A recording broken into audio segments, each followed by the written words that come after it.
लगा था जी।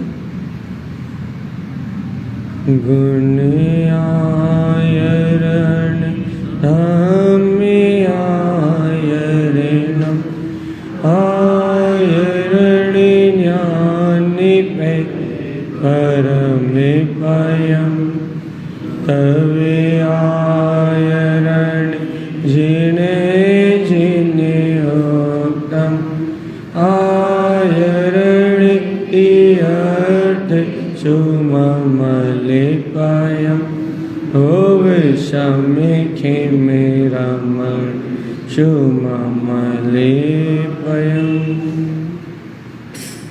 बोलिए श्री धर्मायण फुल्ला गाथा की आचार्य श्रीमद जिन तारण मंडलाचार्य जी महाराज की।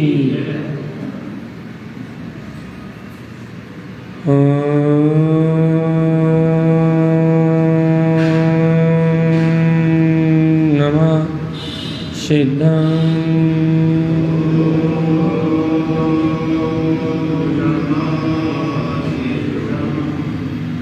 परम महात्मा जनवाणी सद्गुरुवार तारण सब और सर्वज्ञ जिनेन परमात्मा की ज्ञान अमृत रसधारा। ये है श्री धर्मायण फुल्ला गाथा जी, जहाँ आज अपन चर्चा कर रहे हैं उत्तम तप धर्म की। उत्तम तप अपन ने सुबह पढ़ा था कि आचार्य तारण स्वामी ने कहा है तप तत्काल उवन सुई उवनम। तप क्या भैया? अपने आत्म स्वभाव में जो रमणता हो, तत्काल तुरंत ही आत्म स्वभाव में जो रमणता हो, जिससे अपना परम पद प्रकट हो जाए, अर्थात कर्मों का क्षय हो जाए और ये आत्मा परमात्म रूप व्यक्त हो जाए, उसका नाम उत्तम तप।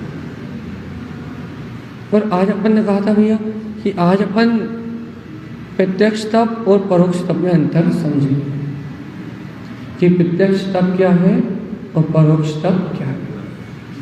तो अपन चर्चा प्रारंभ कर रहे हैं भैया। ग्रंथ है ज्ञान समुच्चय सार जी, गाथा नंबर है 104। अच्छे सुनना आपने को। गुरु महाराज कह रहे हैं जस उपभोगम चित्तार्थम। क्या कह रहे हैं भैया?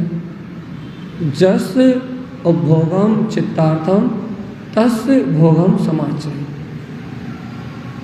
जीव जिस प्रकार से अपने चित्त में चिंतन करता है,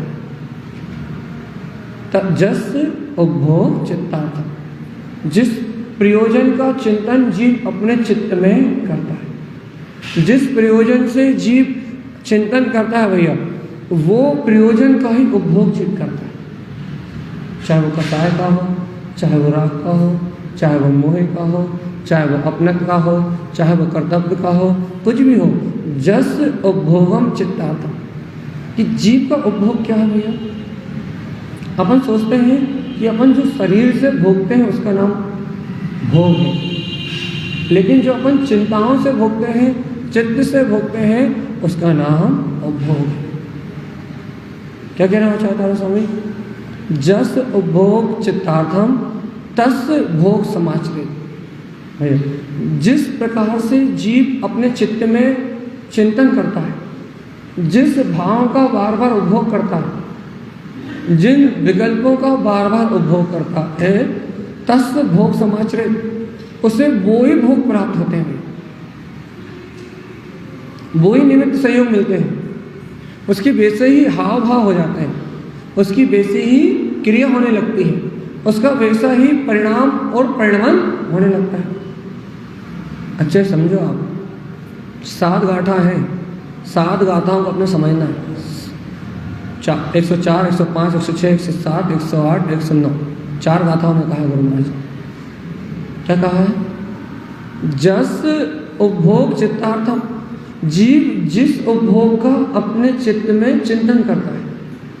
मान लो आपको दिन रात यदि कोई गुलाब जामुन खाने का भाव आ रहा है, दिन रात आपको गुलाब जामुन का चिंतन चल रहा है, तो क्या होगा भैया? तस्य भोग समाचरे, आप उस गुलाब जामुन ग्रहण करने के लिए होटल में जाके या घर में कहीं भी उसका उपभोग को ग्रहण कर लो। क्या कहा भैया?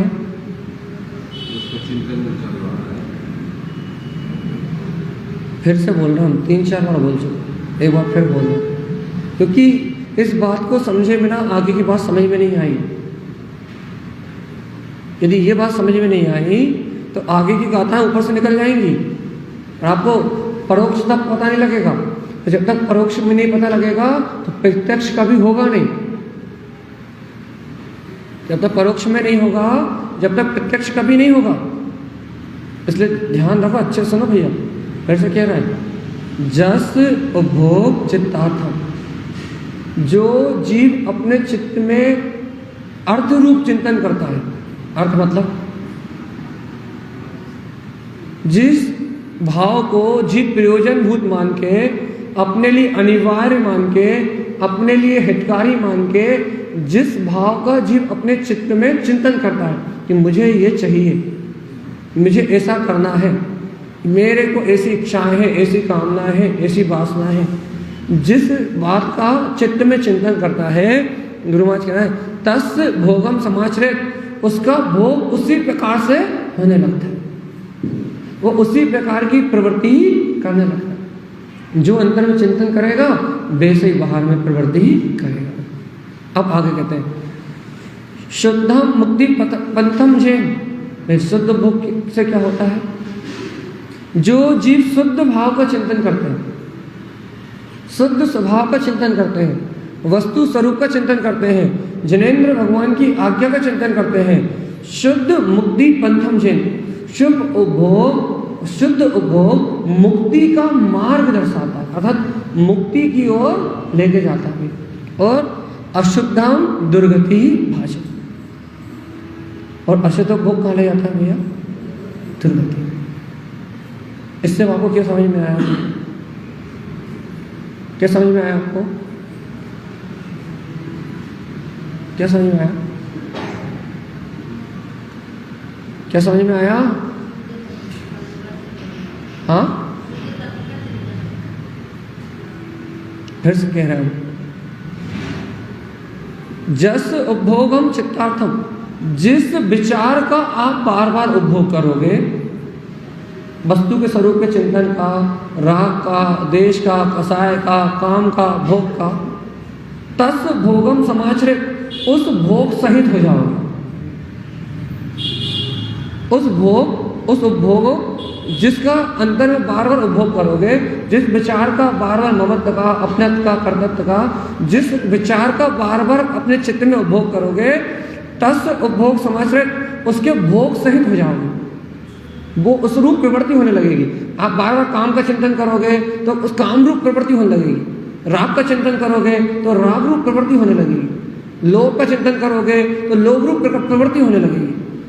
अब गुरु महाराज कह रहे हैं, यदि जीव शुद्ध मुक्ति पंथम जैन, यदि जीव शुद्ध भाव का उपभोग करता है, अपने ज्ञायक आत्मा का उपभोग करता है, भेद ज्ञान करता है, तत्व निर्णय करता है, तो ये शुद्ध उपभोग मुक्ति पथम जैन, मुक्ति का पथ है, मुक्ति का मार्ग है। और यदि जीव राग देश विकारी भाव का उपभोग करता है तो अशुद्ध दुर्गति भाषा। इसका अर्थ क्या हो भैया? जो हम चित्त में चिंतन करते हैं वैसी ही हमारी बाहर में प्रवृत्ति होती है, और जैसी हमारी अंदर और बाहर की प्रवृत्ति है। यदि हम शुद्ध का चिंतन करते हैं तो हमारी बाहर की प्रवृत्ति भी शुद्ध होती है। यदि हम अशुद्ध का चिंतन करते हैं तो हमारी बाहर की प्रवृत्ति भी अशुद्ध होती है। और यदि हम शुद्ध का चिंतन करते हैं तो शुद्ध का चिंतन, शुद्ध प्रवृत्ति से मुक्ति का रास्ता खुलता है। और यदि हम अशुद्ध का चिंतन करते हैं, राग आदि विकार का चिंतन करते हैं, तो भैया इससे दुर्गति का रास्ता खुलता है। एक बात, अब आगे चल रहे हैं, तब की ओर जा रहे हैं भैया। अब प्रत्यक्ष तप और परोक्ष तप की ओर जा रहे हैं। आचार्य भगवान क्या कह रहे हैं? प्रमाण दुबुहि प्रोक्तम च, प्रमाण दो प्रकार के कहे हैं भैया। जिन आगम में प्रमाण दो प्रकार के कहे। कौन कौन से दो प्रकार के कहे भैया? प्रमाण दुभि प्रोक्तम चा, जिन शासने चा समम ध्रुवम, जिन शासन में शाश्वत रूप से साम भाव रूप वितराग भाव को प्रकट करने के लिए दो प्रकार के प्रमाण कहे भैया। एक परोक्षम आदि जानाति, क्या कह रहे हैं भैया? पहला प्रमाण कौन सा है? परोक्ष। पहला प्रमाण कौन सा है भैया? परोक्ष। परोक्ष आदि जानाति प्रत्यक्षम परम बुद्धि। क्या कह रहा है भैया? जो आवृत्ति होते हैं, जो आवृत्ति की भूमिका में होते हैं, जो ग्रस्त श्रावक होते हैं, वो परोक्ष आदि प्रमाण को जानते हैं। और जो परम बुद्धे, जो बुद्धिमान परम ज्ञानी साधु अवस्था में होते हैं, वीतरागता की अवस्था में होते हैं, प्रत्यक्ष उन्हें प्रत्यक्ष प्रमाण प्रकट हो जाता है। समझ में आ रहा है हम क्या कह रहे हैं? क्या समझ में आ रही है? नहीं आ रही? इसके पहले जो हमने कही थी समझ में आई? जस उपभोग चित्तार्थ, वो समझ में आई नहीं आई? वो आई। अब देखो भैया, हाँ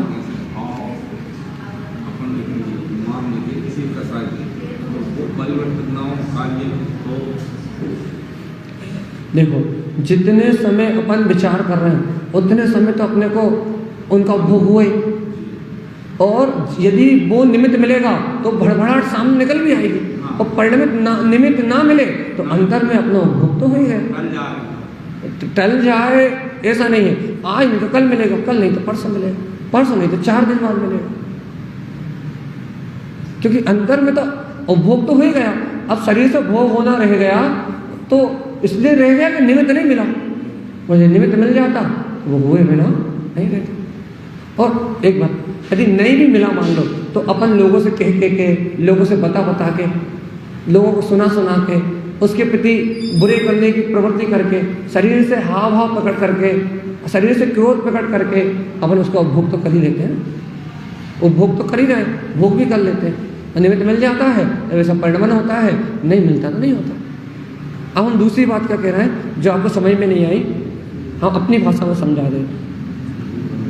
जिनेंद्र भगवान के शासन में 2 प्रकार के प्रमाण का है और दोनों शाश्वत है। अब ये 2 प्रकार के प्रमाण क्या होता है? प्रमाण होता है सम्यक ज्ञान, प्रमाण ज्ञान होता है।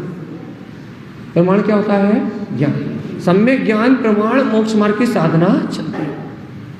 अब जिन शासन में 2 प्रकार के प्रमाण कहे गए, पहला प्रमाण है परोक्षम, और पहला प्रमाण है परोक्षम आदि जानाति, अर्थात आदि मतलब जिनका मोक्ष मार्ग प्रारंभ हुआ है, जिन्होंने तत्व को साधना प्रारंभ किया है, अर्थात आवृत्ति की भूमिका में जो अभी आए हैं, जो तत्व का श्रद्धान किया, वो सब जीव परोक्ष प्रमाण को जानते हैं, अर्थात अभी उन्हें मति शुद्ध ज्ञान की प्रकटता है। और मति शुद्ध ज्ञान दोनों कौन से ज्ञान है? परोक्ष ज्ञान। तो वो क्या करते हैं भैया? मति और शुद्ध ज्ञान के माध्यम से अपने स्वभाव का चिंतन मनन करते हैं। अब आइए समझ में, जो अपन है, मन अपन है, आवृत्ति भूमिका में है, अपने कौन से ज्ञान है अभी? और अपन मति शुद्ध ज्ञान से क्या करते हैं भैया? जो आत्मा का चिंतन करते हैं, तत्व का चिंतन करते हैं, वो अपने कौन सा ज्ञान है भैया? परोक्ष ज्ञान, परोक्ष प्रमाण। अब दूसरा प्रत्यक्षम परम बुद्धे, अर्थात जो वीतरागी साधु हैं, जिन्हें अवधि ज्ञान, मनाप्रय ज्ञान आदि की रिद्धि उत्पन्न हो गई है, ऐसे ज्ञानी साधु प्रत्यक्ष प्रमाण रूप आचरण करते हैं। अब देखो तप पे जा रहा है, 2 गाथा है, बात तप आ रहा है। अब गुरु महाराज क्या कह रहे हैं? जस्यम परोक्षम चिंतनते, क्या कह रहे हैं? जैसा जीव परोक्ष में चिंतन करता है, अच्छे सुनते जाना, मिलाते जाना। जस्यम परोक्षम चिंतनते, जैसा जीव परोक्ष में चिंतन करता है, प्रत्यक्षम तस् दृष्टिते, उसे वैसा ही प्रत्यक्ष दिखाई देता है।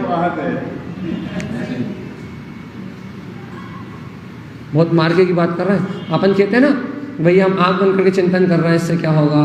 हम तो आत्मा का चिंतन कर रहे हैं, इससे क्या होगा? तुम किसी ग्रंथ में पढ़ा था, परोक्ष प्रत्यक्ष जैसे ही तो है। अभी हम बता रहे हैं, अभी नीचे वाली बात बताओ। क्या कह रहा है? जो जीव परोक्ष आदि का चिंतन करते हैं, मान लो आप दिन रात घर की चिंता करते हो, दुकान की चिंता करते हो, मकान की चिंता करते हो, संसार भोगों की चिंता करते हो, तो आपको वो भोग प्रत्यक्ष दिखाई दे रहा है नहीं दे रहा है? वही जिन इंद्रिय विषयों का आप चिंतन करते हो, जिन पाप आदि कसायों का आप चिंतन करते हो, वही आपको दिन रात दिखती नहीं दिखती। तो भैया जैसा जीव परोक्ष में चिंतन करता है वैसे ही उसे प्रत्यक्ष। अब इसे आत्मा पर घटा दें। अपन कहते हैं आत्मा का दर्शन नहीं होता, आत्मा मिलता नहीं है, भेद ज्ञान नहीं होता, हम अपने चैतन्य में प्रकाश का अनुभव नहीं कर पाते। भैया तारण स्वामी कह रहे हैं परोक्षम जस परोक्षम चिंतनते, जो भव्य आत्मा परोक्ष का चिंतन करते हैं, परोक्ष को अपने चिंतन में लेते हैं, प्रत्यक्षम तस दृष्टते, उन्हें वो परमात्मा सत्ता प्रत्यक्ष स्वानुभूति में दिखाई देती है। अब भैया आप परोक्ष में चिंतन ही ना करो तो वो परोक्ष में आप उसे देखो ही ना, तो वो प्रत्यक्ष दिखने वाली कभी भी नहीं है। परोक्ष तत्व पे जा रहे हैं अपन। जो आप आत्मा का चिंतन कर रहे हो ये परोक्ष तत्व है।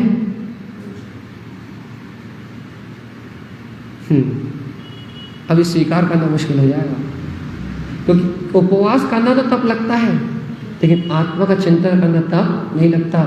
जबकि स्वाध्याय परम तपा, जो आप वस्तु स्वरूप का चिंतन कर रहे हो, जो आप तत्व का विचार कर रहे हो, जो आप तत्व की गोष्ठी कर रहे हो, वो परोक्ष में होने वाला तप है। और जो परोक्ष में इस प्रकार से तप करते हैं, परोक्ष में वस्तु स्वभाव का विचार करते हैं, उन्हें वो प्रत्यक्ष में प्रकट हो जाता है। अब इतना ही नहीं, अभी और गहरी बात है। आचार्य करण स्वामी कह रहे हैं जिन उत्तम समम शुद्धम, भैया जिनेन्द्र भगवान ने तो समम शुद्धम वीतराग में आत्मा को शुद्ध आत्मा को ही कहा है। भगवान ने क्या कहा भैया? समम शुद्धम। वीतराग भगवान ने, जिनेन्द्र भगवान ने क्या कहा भैया?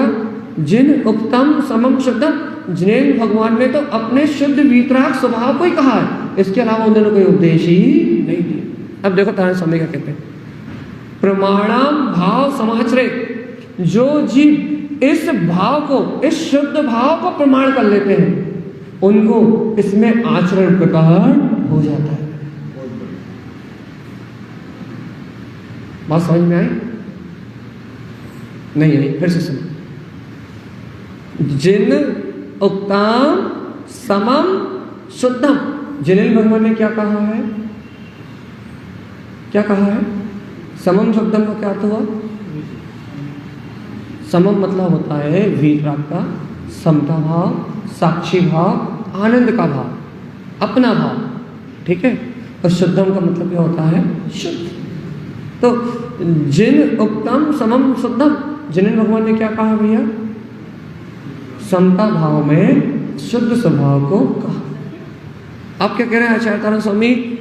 प्रमाण भाव समाचरे, जो इस भाव का प्रमाण कर लेते हैं कि मैं शुद्ध ही हूं, उन्हें उसमें आचरण प्रकार हो जाता है। और जो ऐसा प्रमाण नहीं कर पाते कि हाँ वो मैं ही हूं, उन्हें कभी भी वो शुद्ध भाव, शुद्ध तत्व दिखाई नहीं देते। कुछ बेटी या नहीं? कुछ समझ में आई है नहीं? अब अभी तो 2-3 गाथा हुई, अभी 3 गाथाएं और हैं। देखो गुरु महाशय कह रहे हैं परोक्षम ज्ञान सद्भाव, जिन्हें परोक्ष ज्ञान अर्थात मति और शुद्ध ज्ञान की प्रकटता हो जाती है। अपने को वर्तमान भूमिका में यदि इंद्रिय विषयों में एकत्र रूप ज्ञान है, कसाय भाव में एकत्र रूप ज्ञान है, तो अपने को कुमति और कुशुद्ध ज्ञान प्रकट है। और यदि कुमति कुशुद्ध क्या होता है भैया? संसार की चिंता रूप जो ज्ञान होते हैं, लौकिक कार्य रूप जो ज्ञान होते हैं, जिस ज्ञान में आत्मा का बोध नहीं, आत्मा से विपरीत परिणति होती है, विप्रिय भाव होता है, आत्मा का उल्टा भाव, मैं कर रहा हूँ, मैं धर रहा हूँ, मैं बना रहा हूँ, मैं उठा रहा हूँ, मैं ही रख रहा हूँ, ये संसार की सारी जिम्मेदारी मेरी है। ये विप्रिय ज्ञान को ज्ञान कहलाता, कुमति को शुद्ध कहलाता। ठीक है, लेकिन जो भगवान की वाणी का श्रद्धान कर ले, जो वीतरागी भगवंतों के वचनों का श्रद्धान कर लेते हैं कि मैं करता धरता नहीं, मैं ज्ञायक तत्व भगवान आत्मा हूँ, उनके ज्ञान में से मिथ्या श्रद्धान निकल जाता है, मिथ्या धारणा निकल जाती है। तो उनका ज्ञान कैसा हो जाता है भैया? सम्यक मति और सम्यक शब्द। कैसा ज्ञान हो जाता है? जो भगवान के वचनों का श्रद्धान कर लेते हैं, वीतराग धर्म का जिन्हें श्रद्धान प्रकट हो जाता है, जो वस्तु स्वरूप का श्रद्धान कर लेते हैं, उनका ज्ञान कैसा हो जाता है भैया? सम्यक मति और सम्यक शब्द। इस ज्ञान का क्या काम है? आत्मचिंतन करना, तत्व का मनन करना, भेद विज्ञान करना, वीतराग धर्म के अनुसार अपने चिंतन में रहते रहना। ठीक है, अब देखो गुरु महाराज, परोक्षम ज्ञान सद्भावम, जिन्हें ऐसा मति शुद्ध ज्ञान रूप परोक्ष ज्ञान का सद्भाव हो जाता है, उनके लिए क्या कह रहा है? प्रत्यक्षम ज्ञान उच्चते, उन्हें नियम से अवधि ज्ञान, मना प्रिय ज्ञान और अंत में पूर्ण केवल ज्ञान की प्राप्ति होती ही है। नहीं हो ऐसा कोई कारण नहीं। समझ में आया आपको? जिनको मति शुद्ध अंश प्रकट हो जाता है, सम्यक मति शुद्ध अंश जिनके अंतर में अंकुरित हो जाता है, जो सुमति सुशुद्ध ज्ञान को अपने अंतर में अंकुरण कर लेते हैं, उन्हें निश्चित ही 3 लोक पलट जाए, लेकिन उन्हें केवल ज्ञान की प्राप्ति होती ही है। उन्हें प्रत्यक्ष ज्ञान प्रकट होता ही है। इस प्रकार से भैया 2 प्रमाण कहे गए हैं, एक परोक्ष जो अपने पास है, और दूसरा प्रत्यक्ष जो परोक्ष के होने के बाद होता ही है। अब देखो भैया आगे तारण स्वामी और कुछ कह रहे हैं। क्या कह रहे हैं भैया? परोक्षम दृष्टिते जीवा, देखो जो जीव परोक्ष ज्ञान को देखते हैं, जिनकी दृष्टि परोक्ष ज्ञान पे होती है भैया, दर्शनम तब सुनिश्चय, उन्हें उस परमात्मा का दर्शन सुनिश्चित हो जाता है। दर्शन सुनिश्चित हो जाने का मतलब वो परमात्मा प्रत्यक्ष हो जाता है। फिर से मिला लो भैया, देखो लिखा है परोक्षम दृष्टिते जीवा, जो जीव अपने अंतर में उस परोक्ष रूप से उस परमात्मा शक्ति को देखते हैं कि मैं ही परमात्मा हूँ, मैं ही परम शुद्ध हूँ, मैं ही परिपूर्ण ज्ञाता स्वभाव हूँ, मैं ही पूर्ण वीतराग चतुष्टय में हूँ। जो जीव ऐसे परोक्ष में अपने परमात्मा पद को देखते हैं, दर्शनम तब सुनिश्चयम, तो भैया उन्हें अपने स्वभाव का दर्शन निश्चय हो जाता है। और जो देखते ही नहीं है,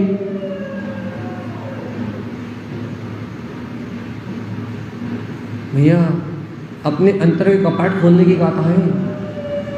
अपन कहते हैं कि पंचम काल में नहीं हो पाएगा, हम नहीं कर पाएंगे। भैया यहाँ तब कैसे कर पाएंगे? यहाँ केवल ज्ञान कैसे होगा? यहाँ अवधि ज्ञान कैसे होगा? यहाँ मना प्रिय ज्ञान कैसे होगा? यहाँ आत्मानुभूति कैसे होगी? यहाँ आत्मा के दर्शन कैसे होंगे? अब ये विकल्प कर देते हैं ना। देखो तारण स्वामी क्या कह रहे हैं, परोक्षम दृष्टिते जीवा, जो जीव उस अंतर स्वभाव को परोक्ष में देखता है कि मैं ही परमात्मा हूं, उसे निश्चित ही दर्शनम तब सुनिश्चयम, उसे निश्चित ही अपने आत्मा का दर्शन प्राप्त होता है, उस परमात्मा स्वभाव का दर्शन प्रकट होता ही है। अब देखो और गहरी बात, परोक्षम आचरणम नित्यम, जो जी बिना शंका के, सुनो भगवान आत्मा तारण स्वामी सुना रहा है, हमारी बिल्कुल बात नहीं है। आपको परोक्ष तप समझना है ना, परोक्ष ज्ञान समझना है ना, देखो तारण स्वामी बता रहे हैं। जो लोग आडंबर रूप तप दिखा रहे हैं बाहर में, वो तप नहीं है। तो क्या है तप? देखो गुरु महाराज क्या बता रहे हैं, परोक्षम आचरणम नित्यम, जो जीव आत्मा शुद्ध भाव से परोक्ष ज्ञान में आचरण करते हैं, अर्थात मैं ज्ञायक स्वभावी आत्मा हूँ, बाहर में कुछ नहीं दिखाई देता, लेकिन अंतर में जो मैं ज्ञायक स्वरूपी आत्मा हूँ, मैं पर पर्याय से भिन्न हूँ, मैं जानने देखने वाला हूँ, मैं वीतराग चतुष्ट स्वभाव वाला हूँ। जो भव्य आत्मा परोक्षम आचरणम नित्यम, नित्य ही परोक्ष में आचरण करते हैं, उनके लिए सुनो भैया, प्रत्यक्षम चरण संयुक्तम, उन्हें प्रत्यक्ष आचरण की प्राप्ति होती है, उन्हें प्रत्यक्ष चारित्र की प्राप्ति होती है।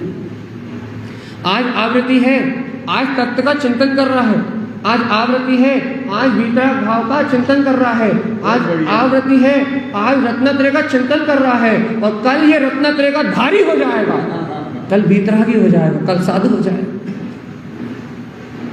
आपको चिंतन की कीमत नहीं मालूम, आपको विचार की कीमत नहीं मालूम, आपको अपनी शक्ति का पता नहीं है। देखो तारण स्वामी प्रमाण दे रहा है कि परोक्षम आचरणम नित्यम, जो बिना किसी चिंता के, बिना किसी शंका के, बिना किसी उलझन के नित्य ये चिंतन करते हैं परोक्ष में कि मैं तो परिपूर्ण ज्ञान विज्ञान में चैतन्य में परमात्मा ही हूँ, रत्नात्रय से अलंकृत मेरा चैतन्य स्वभाव है। जो निरंतर ऐसा अभ्यास करते हैं, नित्यम लिखा, जो निरंतर ऐसा नित्य अभ्यास करते हैं, उन जीवों को भैया प्रत्यक्षम चरण संयुक्तम, प्रत्यक्ष चारित्र प्रकट होता ही है। अब भैया अब साल छोड़ दो, अब चिंता छोड़ दो कि चिंतन से क्या होगा। अब ये छल छोड़ दो कि हम शुद्धात्मा कहने से क्या होगा। अरे परोक्ष में उस परमात्मा की भक्ति करोगे तो वो परमात्मा प्रत्यक्ष में प्रकट हो जाए। बोली तारण स्वामी कह रहे हैं, गाथा प्रमाण देके बता रहा हूं मैं आपको। अब देखो आगे गुरु महाराज परोक्षम, अब जिसकी चर्चा आज होनी थी भैया, परोक्षम तप सहावेन, जो परोक्ष ज्ञान के द्वारा तप में संयुक्त रहते हैं। काय की तपस्या करते हैं परोक्ष में, क्या तप रहे हैं वो?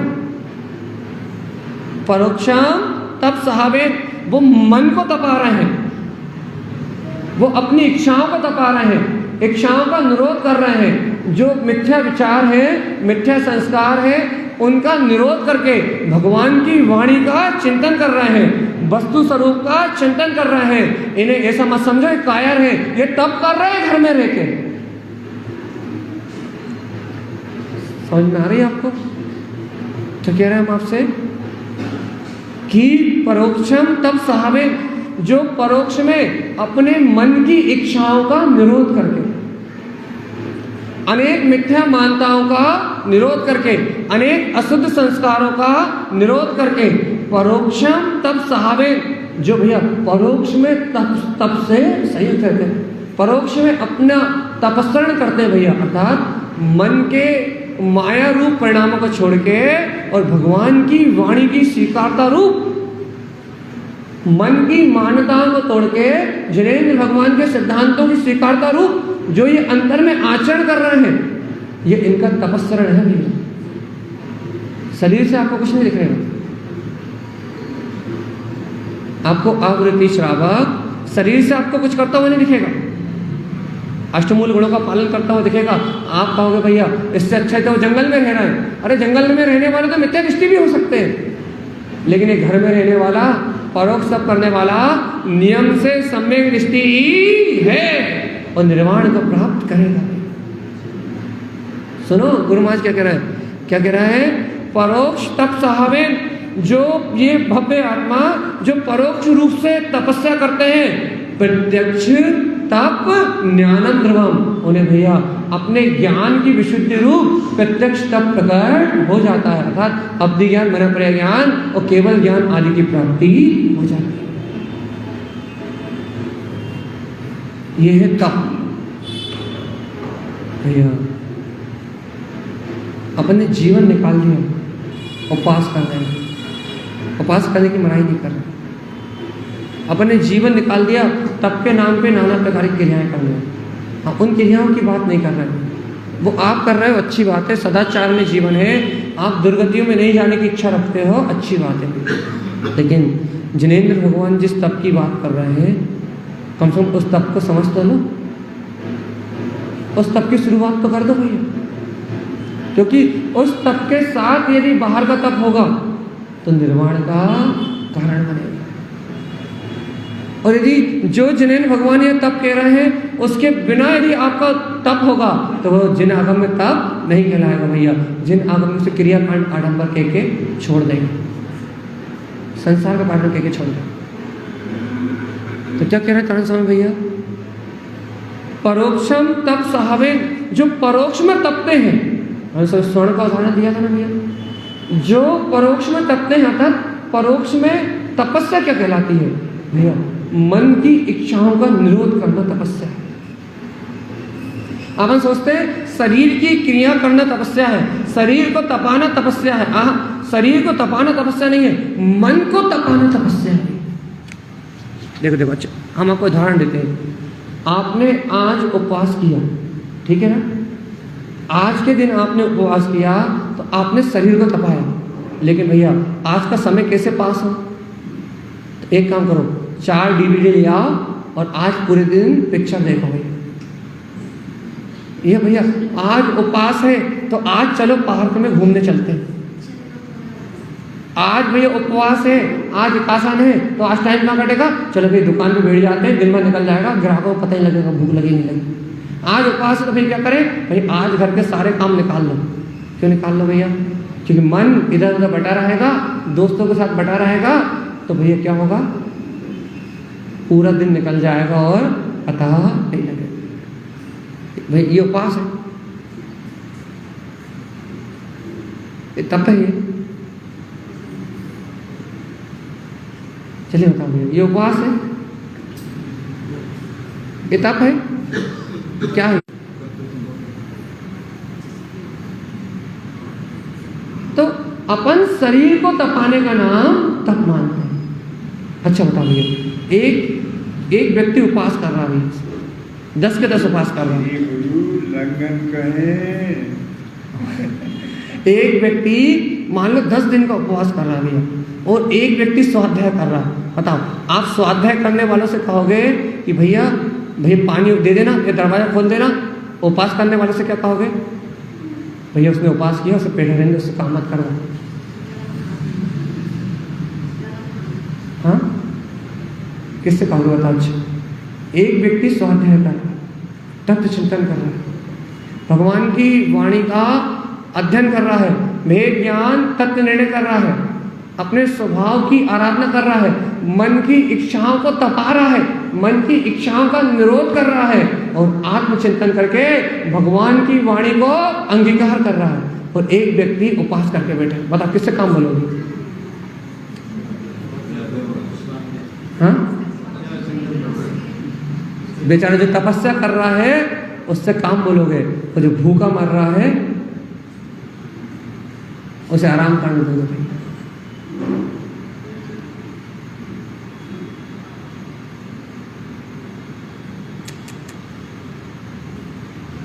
इसे कहते हैं संसार। बहुत सूक्ष्म है, पकड़ में ही नहीं आती ये बात। क्रियाओं के मद में, शरीर के मद में मन की इच्छाओं का निरोध नहीं। मन ने उपवास कह दिया तो उपवास करके मन को संतुष्ट कर लो कि 10 दिन के धर्म हो गए। महा चैतन्य की कोई खबर नहीं, तत्व की कोई खबर नहीं है, अपने चिदानंद आत्मा की कोई सूरत नहीं है। और भैया उसी को धर्म मान लिया। अपन द्रव्यलिंगियों का विश्वास क्यों करते हैं? क्योंकि अपन उनके बाहर के चारित्र को देख के इतने प्रभावित हो रहे हैं, भैया हमसे तो अच्छे घर छोड़ के तो रह रहे। लेकिन आपको पता नहीं है कि आप शायद घर में सम्यक दृष्टि हो सकते थे, लेकिन जो बाहर में मिथ्या दृष्टि है आपने उनकी अनुमोदना कर ली नहीं। यदि किसी का द्रव्यलिंग शुद्ध नहीं है, किसी का यदि द्रव्यलिंग शुद्ध नहीं है और आप कह रहे हैं हमसे अच्छे, तो भैया आप नियम से दर्शन मोहिनी कर्म की प्रवृत्ति को मान रहे हो। दर्शनावरण भी बनेगा, ज्ञानावरण भी बनेगा, और वीर अंतराय कर उपभोग, ज्ञान अंतराय, वीर अंतराय, उपभोग अंतराय, चारित्र पे चारित्र मोहिनी कर्म का आवरण आएगा।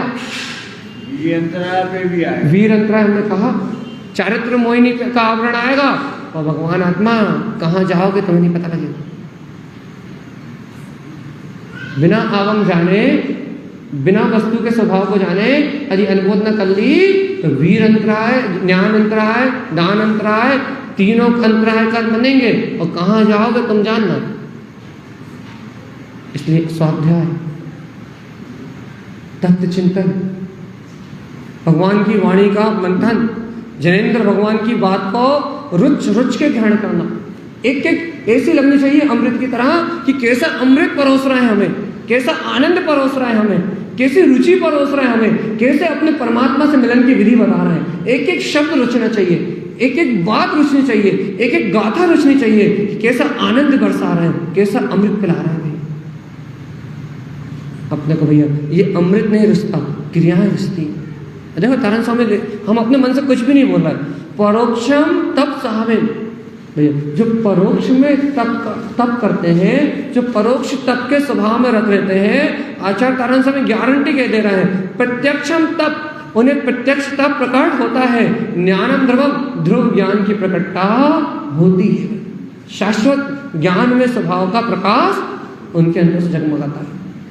एक गाथा और भैया देखो गुरु महाराज क्या कह रहे हैं, उपभोगम परोक्षम जानाति, भैया जो भव्य आत्मा परोक्ष में उपभोग करने की विधि जानता है।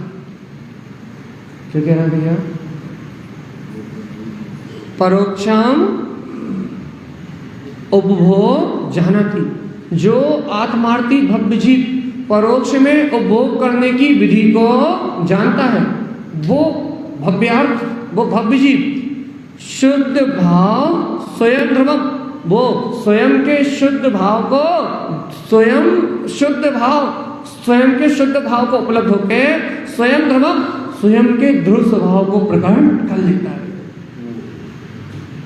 फिर से कह रहा है भैया हमारे से बहुत गंभीरता से लो आप इस विषय को। फिर से कह रहे हैं, हम अपनी मर्जी से नहीं बोल रहे हैं। गाथा नंबर 109, ग्रंथ का नाम ज्ञान समुच्चय सार जी, उपभोगम परोक्षम जानाति, जो भव्य जीव इस परोक्ष उपभोग को जानते हैं, इस परोक्ष उपभोग की विधि को जो भव्य जीव जानते हैं, शुद्ध भाव स्वयं ध्रुवम, उन्हें अपना शुद्ध उपयोग रूप भाव, शुद्ध ज्ञायक भाव प्रकट हो जाता है, स्वयं ध्रुवम, स्वयं का ध्रुव स्वभाव उपलब्ध हो जाता है। अब सुनो आगे क्या चैलेंज दे रहा है तारा स्वामी, आगे क्या चैलेंज दे रहा है, लेकिन निर्गुणम गुण न जानाति, लेकिन जो शरीर की क्रिया में ही तप मानते हैं वो इन गुणों को नहीं जानते हैं।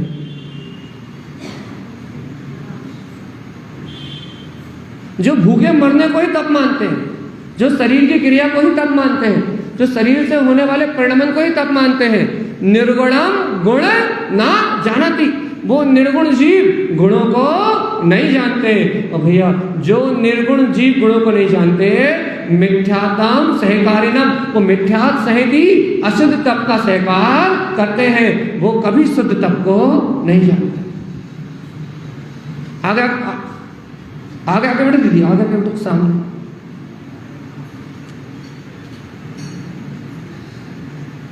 ठीक है, क्या कह रहे हैं कि जो निर्गुण होते हैं वो गुणों को नहीं जानते।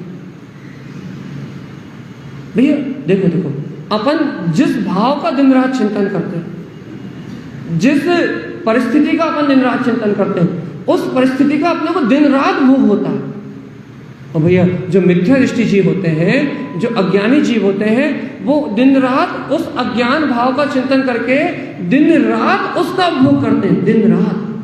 और भैया जो दिन रात इसका उपभोग करते हैं वो निर्गुण है, वो कभी आत्म गुणों को नहीं जानते, वो मिथ्या सहकारिणों, मिथ्या का ही, शरीर की क्रियाओं का ही सहकार करते हैं, उन्हें कभी तत्व की उपलब्धि नहीं होती। भैया अनंत काल से मैं अपन सोचते हैं कि भैया अपन ने उस वस्तु को छुआ भी नहीं, हमने उस वस्तु को कभी हाथ भी नहीं लगाया, लेकिन हमने उस वस्तु को बिना छुए, बिना हाथ लगाए, हमने जीवन भर उस वस्तु का उपभोग किया विचारों से। ऐसा नहीं कि अपन जो अपने सामने अपन उसी को उपभोग करते हैं, जिसे अपन ने अनादिकाल से देखा भी नहीं। मान लो आज तक आप इंग्लैंड नहीं गए, लेकिन टीवी में आप इंग्लैंड का चित्र देख के, इंग्लैंड में जो वस्तुएं हैं, यदि उन भाव का चिंतन करते हो, तो भैया जिस चीज का आप चिंतन कर रहे हो उसका आपको मन में उपभोग हो रहा है। आपने मान लो कोई वस्तु जीवन से कभी खाई नहीं, आपने कभी उसको ग्रहण भी नहीं किया, लेकिन भैया यदि आप उसका चिंतन कर रहे हो, आपने छुआ भी नहीं, देखा भी नहीं, लेकिन किसी सुन लिया कि भैया क्या कहते हैं वो हापुस आम बहुत अच्छा होता है, बहुत मीठा होता है। अब आपको एक एक चिंतन आ रहा है भैया कि वो हापुस आम आप कब खाएंगे, वो हापुस आम चलने दो, वो हापुस आम हमें कब मिलेगा। जैसे कि आपने सुना है भैया कि देव गति में सोमरस मिलता है, सोमरस। अब आप कल्पना करने लगो कि वो सोमरस हम कब पिएंगे और सोमरस का भोग हमें कब होगा। तो आपको अभी मिला नहीं है वो, अभी आपको वो मिला नहीं है, अभी वो आपको प्रकट नहीं हुआ, लेकिन जो आप उसका मन में चिंतन कर रहे हो उस चिंतन से आपको निरंतर उसका उपभोग हो रहा है भैया। और जो उपभोग आप चिंतन से कर रहे हो उसका उतना ही फल मिलेगा जितना वो उपभोग करने वाले को मिल रहा है। समझो आप इस बात को भैया, बराबर समझो आप इस बात को कि हम शरीर से तो बहुत थोड़ा ही भोगते हैं, शरीर से तो हम 10, 20, 25 वस्तुओं पर भोगते हैं, लेकिन मन से हम उन पदार्थों को भोगते हैं जो अभी हमारे सामने नहीं है, जो अभी हमारे सहयोग में नहीं है। मन से हम उन पदार्थों को भोगते हैं जिनसे हमारा कोई संबंध नहीं है। अब अपने को अपने अंतर में देखना है, अपने को अपनी रुचि को देखना है कि वास्तव में अपन कौन सा उपभोग कर रहे हैं, दिन रात अपन किस उपभोग में डूबे हुए हैं। यदि आपका उपयोग बाहर है तो आप बाजों के भोग में डूबे हुए हो, और आपका उपयोग अंदर है तो आप भगवान की वाणी के उपभोग में डूबे हो। कोई फर्क नहीं पड़ता बाहर क्या हो रहा, कोई फर्क नहीं पड़ता कि बाहर क्या निकल गया। यदि भैया आपका उपयोग यदि यहाँ स्थिर है तो भोग आपका जिन्वानी का भोग, क्योंकि भोग करने वाला परोक्ष है, भोग करने वाला ये शरीर नहीं है, वो भोग करने वाला वो मन है, वो मन के भावों से भोग हो रहा है, मन के विचारों से भोग हो रहा है, मन के चिंतन से भोग हो रहा है, शरीर से भोग नहीं हो रहा, वो मन ही मन भोग हो रहा है। बता भैया आप देव गति में नहीं गए और आपने प्रतिमानी योग के ग्रंथ में पढ़ा कि भैया सोधर इंद्र के भोग इतने करोड़ों होते हैं, आपको चक्रवर्ती की पर्याय नहीं मिली, लेकिन आपने चक्रवर्ती के वैभव को पढ़ा कि चक्रवर्ती का इतना अनंत वैभव था और आप उसका चिंतन करने लगे। भगवान आत्मा चक्रवर्ती उन भोगों के बीच में रह के जो बंद नहीं कर पा रहा वो तो क्षयिक समय दृष्टि है। सुनो भगवान आत्मा, जो चक्रवर्ती उन 6 खंड के 96,000 रानियों के बीच में 125 करोड़ रातें रिश्तेदारों के बीच में रह के जो भोग वो चक्रवर्ती नहीं कर पा रहा, वो आपने एक कथा पढ़ के उसकी भावना करके वो पूरे पाप आपने एक बार में बांध दिए। कैसे कैसे कैसे कैसे कैसे चलिए बताओ कैसे कैसे बांध दी? हाँ कैसे बांध दिए?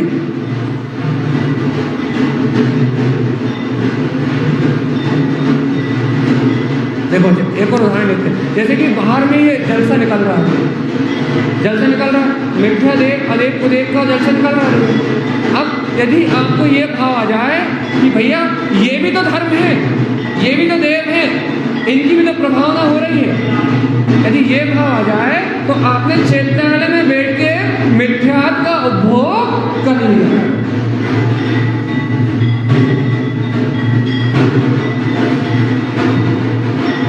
बैठे कहाँ हो?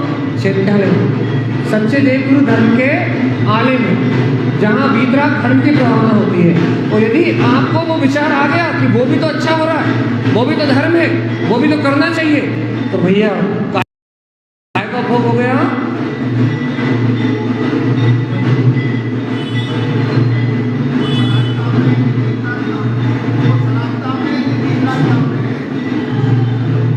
वही वो मिथ्या धर्म है, ये शुद्ध धर्म है। आप बैठे थे जिनेंद्र भगवान की शरण में, और भाव क्या है भैया?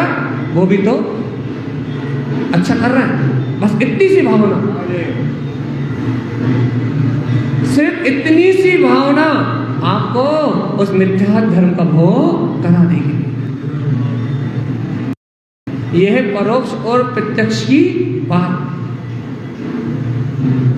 कि परोक्ष में जो आप भोग करते हो वो आपको प्रत्यक्ष हो जाते हैं भैया।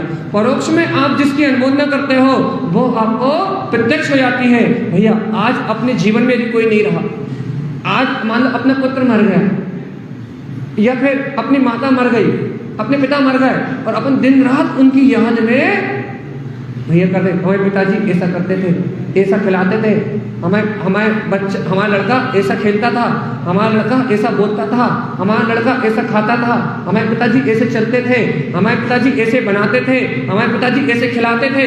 तो वो व्यक्ति वहाँ नहीं है, व्यक्ति तो आत्मा था, वो तो आत्मा तो वैसे ही तुम्हारी नहीं थी, लेकिन वो शरीर निमित्त रूप भी अभी तुम्हारे सामने नहीं है, लेकिन तुम उसका चिंतन कर करके उस शरीर से ममत्व का उपभोग आज भी कर रहा है भैया। उपभोग करने के लिए व्यक्ति की आवश्यकता नहीं है, उपभोग करने के लिए तो विचारों की आवश्यकता है। तीसरे स्वर्ग से ऊपर देव उपभोग शरीर से नहीं करते, कैसे करते हैं? हाँ, जोर से बोला, आवाज नहीं आ रही। सिर्फ मन से विचार करते हैं और उपभोग हो जाता है। सिर्फ मन से विचार करते हैं, शरीर की कोई क्रिया नहीं होती। ऊपर ग्रेवकों में, तीसरे स्वर्ग से ऊपर और ग्रेवकों में शरीर से कोई क्रिया नहीं होती, शरीर से कोई काम कीड़ा नहीं होती। शरीर की कीड़ा वाले देव तो पहले दूसरे स्वर्ग तक है, लेकिन तीसरे स्वर्ग से भैया सिर्फ मानसिक विचार होते हैं और उन भोगों पूरे के पूरे भोग हो जाते हैं भैया। चेतन आत्मा मन ही उपभोग का साधन है। बात समझ में आई नहीं आई? उपभोग का साधन क्या है? मन। वही हमने तो पहले गुरु महाराज 100 वाले ही बताया हमने। जब हम गुरु महाराज की बात बोलते हैं, जब हम फालतू बकवास करते हैं, हमने पूरी 8 गाथाओं 9 गाथाओं का वांचन किया, 7 गाथाओं का वांचन किया, तब हमने कोई भी उल्टी सीधी बात नहीं कही, जो गुरु महाराज शुद्ध बोल रहे थे। लेकिन अब हमारी बारी भी आती है, अब हमारी बारी है भाई। जब उनकी बारी थी, जब हमने कुछ बोला क्या? आपको अच्छा समझाया ना, जैसा लिखा था वैसा वैसा समझाया ना, कच्छू नहीं बोला ना अपनी तरफ से, जैसी गाथा बोली थी वैसा वैसा बोला ना। अब भैया थोड़ा हमें भी बुलाया आपने भैया।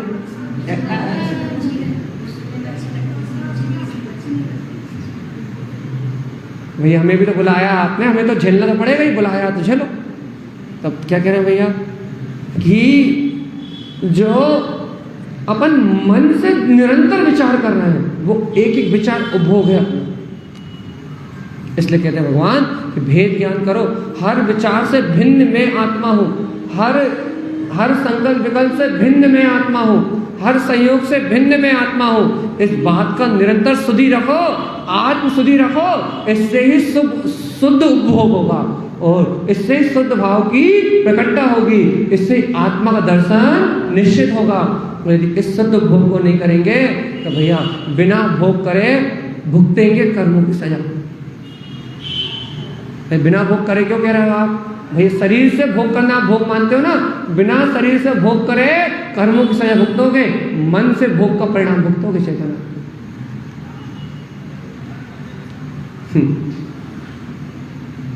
गुरुदेव ने यहाँ पीछे एक गाथा निकल गई, हम आपको पढ़ के बताते हैं। रुक सब जस कहाँ है ये देखो देखो देखो, पढ़ो गाथा नंबर 99, बहुत अच्छे से पढ़ो, और 98 से पढ़ो। भोग मनम विचलन्ते, उपभोगम मनम विचलन्ते, मन उपभोग के लिए विचलित होता है। अब गुरु महाराज डांट रहे हैं, सुनो गुरु महाराज की डांट। मन उपभोगम विचलन्ते, मन इंद्रिय उपभोग के लिए विचलित होता है। भोगम तस् प्रवर्तते, जिन भोगों के लिए विचलित रहता है उन भोगों के लिए ही प्रवृत्ति करता है। चाहे काम हो, चाहे विषय हो, चाहे ममत्व हो, चाहे राग हो, चाहे अपनत्व हो, चाहे पुत्र हो, चाहे पति हो, चाहे परिवार हो, कोई भी हो, धन हो, दौलत हो, कुछ भी हो। क्या कह रहे हैं भैया? मनसी उपभोग अशुद्ध भावस्य, भैया जो जीव अशुद्ध भाव से उपभोग करता है, संसार विषय रंजिता, वो संसार के विषय में ही रंजित रहता है। और क्या कह रहे हैं भैया? मनसी उत्पादन के जीवा, मन के द्वारा, क्रिया के द्वारा नहीं, मन से उत्पादित जीवा मन के द्वारा भोगों को उत्पन्न करता है। उपभोगम तत्व निश्चय, मन के उपभोगों को निश्चित करता है कि मुझे मन में कैसे विचार रखना, मैं मन में क्या भोगना चाहता हूँ। और क्या करता भैया? भोगों के लिए इसका मन हमेशा विचलित रहता है। और भैया जिन भोगों के लिए विचलित रहता है, भोगम तस् प्रवृत्ति, उन भोगों को प्राप्त करने के लिए प्रवृत्ति करता है, उन भोगों को करने के लिए निरंतर अभ्यास करता है भैया। काय के द्वारा? विकहा, विकथा के द्वारा। जरूरी थोड़ी ना कि आप उस भोग को शरीर से भोगो, आप उस भोग की चर्चा भी करोगे तो भोजन कथा, राज कथा, चोर कथा, स्त्री कथा, देखो उदाहरण सब कह रहे विकहा राग विषय जैन, वो विकथाओं के द्वारा इस राग की प्रवृत्ति को पूरा करता है भैया। अब भोग नहीं मिल रहा तो क्या करें? चर्चा कर लो। भोग नहीं मिला तो भी करना करने लगे भैया। गुलाब जामुन नहीं खा पा रहे हैं तो क्या करें? गुलाब जामुन की चर्चा कर लो, आधा रस तो आ ही जाएगा। उदाहरण है, उदाहरण। पड़ोसी के घर क्या बना, देश में क्या हो रहा, विदेश में क्या हो रहा, खुद बंदूक लेके नहीं जा पा रहे बॉर्डर पर लड़ने, तो भैया यूक्रेन और श्रीलंका में और चीन में और रूस में क्या हो रहा है, इनकी चर्चा कर लो भैया। हिंसा नंदी रोज ध्यान का आनंद तो आ ही जाएगा ना, आनंद तो मन से लेना है। सुनो भगवान जी, उपभोगम भोग उच्चते, मन के द्वारा विकथाओं के द्वारा भोग और उपभोग को करता भैया। कैसे करता है? हाव भाव उत्पादन थे भैया। जैसा भोग करना होता है वैसे उसको हाव भाव होने लगते हैं, वैसा उसके अंतर का हलन चलन होने लगता है, वैसे उसकी क्रिया होने लगती है भैया। विभ्रम अनेक चिंतन, अनेक प्रकार से विभ्रम भाव का चिंतन करता है, अनेक प्रकार से विभ्रम भाव को चिंतन करके कटाक्ष, कटाक्ष मतलब अपनी भाषा में ऐसे कटीले शब्द बोलता है जिससे उस भोग की प्रवृत्ति हो जाए। कटाक्ष करता है, और कटाक्ष नहीं कर पाता तो निरीक्षण, उसका निरीक्षण करता है कि भोग कैसे मिलेगा। जैसे कि आपको किसी का भोग करना भैया, तो क्या करोगे?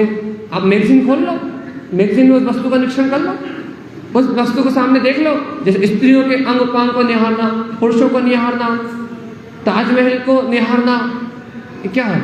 निरीक्षण। उन भोगों का निरीक्षण करता भैया। उपभोगम तस् उच्चते, ये सब उसका उपभोग हो रहा है भैया। इतना ही नहीं, तारा स्वामी क्या कह रहे हैं? स्वप्न जस न शुद्धम च, सुनो, जिन्हें स्वप्न शुद्ध नहीं आते, स्वप्न भी काहे के आते हैं भैया? भोग के, काम के, राग के, भोजन के। स्वप्न जस न स्वप्न जस न शुद्धम च उपभोगम तस् संयुक्तम, जो स्वप्न आ रहा है आप उस भोग में संयुक्त हो गए। जो स्वप्न देख रहा है ना वो आप भोग कर रहे हैं भैया। हमने नींद में स्वप्न देखा था, भगवान क्या कह रहे हैं हम? आपने नींद में देखा था, लेकिन आपका उपयोग मन ही लगा हुआ था, आपका मन तो उस रस में ही डूबा हुआ था। क्या कह रहे हैं? वो आपने स्वप्न नहीं देखा था, आपने वो भोग किया था। और क्या कह रहे हैं आगे, मनुष्य विकलितम जे जीव, इन संसारी जीवों का मन भोगों के लिए विचलित रहता है, विचलित। यदि भी कथा ना मिले तो, अच्छा बताओ, यदि मोबाइल ना मिले तो, अच्छा 4 दोस्त ना मिले तो,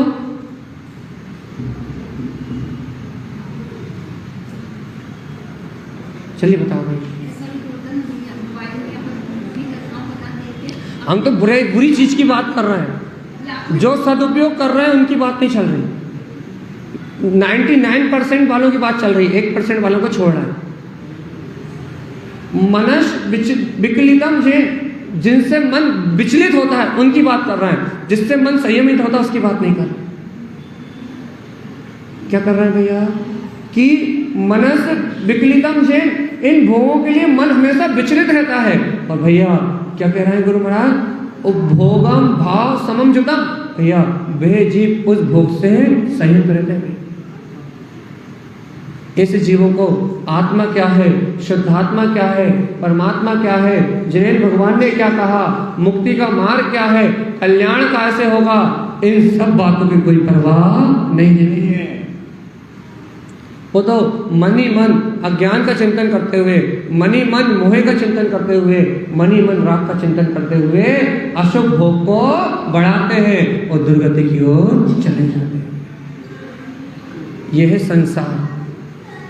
अब ये टाइम हो चुका है, 2 गाथाएं और थी लेकिन अब हम छोड़ रहे हैं, सार बोल रहे हैं बस। सार क्या है, सार क्या है भैया? यदि आप चिंतन मनन के द्वारा आत्मा को ध्याते हो, चिंतन मनन के द्वारा शुद्ध रत्नत्रय को ग्रहण करने की भावना करते हो, अपनी भावनाओं से शुद्ध भावलिंगी मुनियों को दान देने की भावना करते हो, श्रावक को दान देने की भावना करते हो, तो आपकी ये सारी भावनाएं आपका शुद्ध उपभोग है, चाहे वो हो या न हो। लेकिन अज्ञान बस एक द्रव्यलिंगी को दान देते हो तो वो निगोध का कारण है। यदि भाव में भावलिंगी का चिंतन है तो वो दान है। और भैया क्रिया में यदि अज्ञानी का, मिथ्या दृष्टि का, मूढ़ का किसी व्यसनी को पैसे दे दिए, किसी पापी को दे दिए, किसी दुराचारी को दे दिए, तो भैया वो प्रत्यक्ष दिया हुआ दुर्गति का कारण है। परोक्ष में चिंतन किया हुआ निर्वाण का कारण है। क्योंकि परोक्ष भावना कहती है, परोक्ष में भक्ति कहती है कि हो काश भगवतलिंगी मुनि मिल जाए, मैं उनकी नोदा भक्ति करूं, मैं उनको पढ़वाऊं, मैं उनको आहार करवाऊं। अंतर की भावनाएं कहती हैं, और जब ये भावना उछलती है तो भगवान के प्रति भक्ति आती है, और भगवान के प्रति जब भक्ति आती है, भावलिंग को धारण करने की भावना आती है, तो सम्यक दर्शन की पात्रता बनती है। और भैया मैं आ गया, आपने मुझे खिला पिला दिया, और भैया खा लो पी लो, और भैया क्या करो, भैया हमारा पुण्य बढ़ जाए, बढ़िया मस्त, आप सही थे या गलत थे, हमें इससे कोई विचार है ही नहीं, कोई विवेक नहीं, कोई विचार नहीं। तो भैया आपके पास वो भावनाएं प्रकट नहीं हुई जो वीतराग धर्म के लिए होना चाहिए।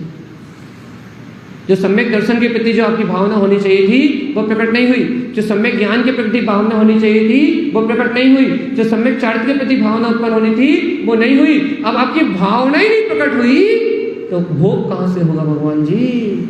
शुद्ध सम्यक दर्शन की, आत्मदेव की। भैया जैन धर्म भाव प्रधान है, क्रिया प्रधान नहीं है।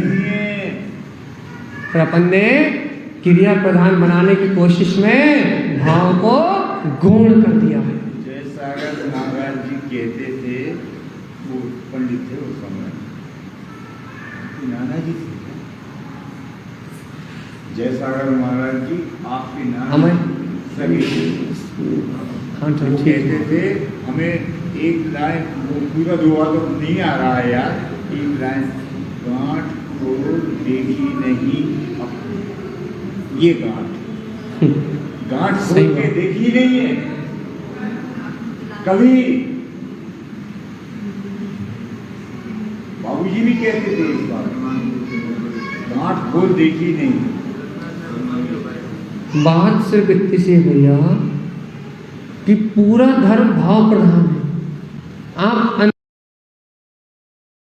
सम्यक रखोगे, आप अंतर में जितनी विशुद्धि को ग्रहण करने की भावना रखोगे, आपको बेसे बेसे निमित्त मिलते जाएंगे, बेसे बेसे संयोग मिलते जाएंगे भैया। और यदि आपके मन ही विशुद्ध नहीं होंगे, आपके उपभोग ही विशुद्ध नहीं होंगे, तो आपको निमित्त भी वो ही मिलेंगे जो विपरीत है, नहीं मिले, जो विपरीत है वो मिलेंगे। सही है, विपरीत ही निमित्त। क्योंकि जैसी भावना अपन भाते हैं वैसे ही संयोग प्राप्त होता है। अपन शुद्ध भावना भाएंगे तो संयोग निमित्त सब उत्तम मिलेंगे, और अपन अशुद्ध भावना भाएंगे तो निमित्त और संयोग सब अशुद्ध मिलेंगे। सब कुछ अपनी भावनाओं पे है भैया, सारे भोग अपनी भावनाओं पे है, सारा तप अपनी भावनाओं पे है। अंतर में मन को तपाओगे, भगवान की वाणी का वस्तु स्वभाव का चिंतन करोगे, भगवान के वस्तु स्वरूप को अपने चित्त में धारण करोगे, तो ये तपस्या हो रही है, बाहर कुछ नहीं दिख रही। और ये तपस्या केवल ज्ञान को प्रकट करने का कारण बनेगी नहीं। और बाहर से भूखे मरोगे तो क्रिया हो रही है, स्वर्ग भी मिल जाए तो बड़ी बात है। उपवास करने की मनाही नहीं कर रहा है, उपवास में आत्मा का वास हो जाए तो निर्वाण का कारण बन जाए। बहुत बढ़िया। हर पल हर घड़ी अपने स्वभाव की सुधि।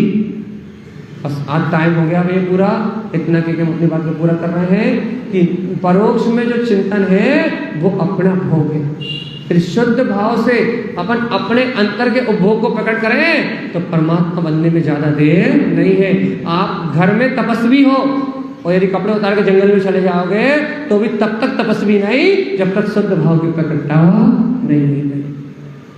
इसलिए घर में रह के तपस्या करना सीखें, मन को तपाएं, इच्छाओं का निरोध करें और भगवान की वाणी को स्वीकार करें। मन कहता है मैं करता हूँ और भगवान कहते हैं तू ज्ञाता है। बस इतनी सी बात है कि भगवान की बात को स्वीकार करें और मन की बात को नकार दें, तो भैया अपने जीवन में उत्थान हो, अपन संयम तप करते हुए मुक्ति को प्राप्त करें। इन्हीं मंगल भावनाओं के साथ बोलिए आचार्य प्रभु सद्गुरु संत तारण तरन मंडलाचार्य जी महाराज की जय। नमस्ते।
Amen.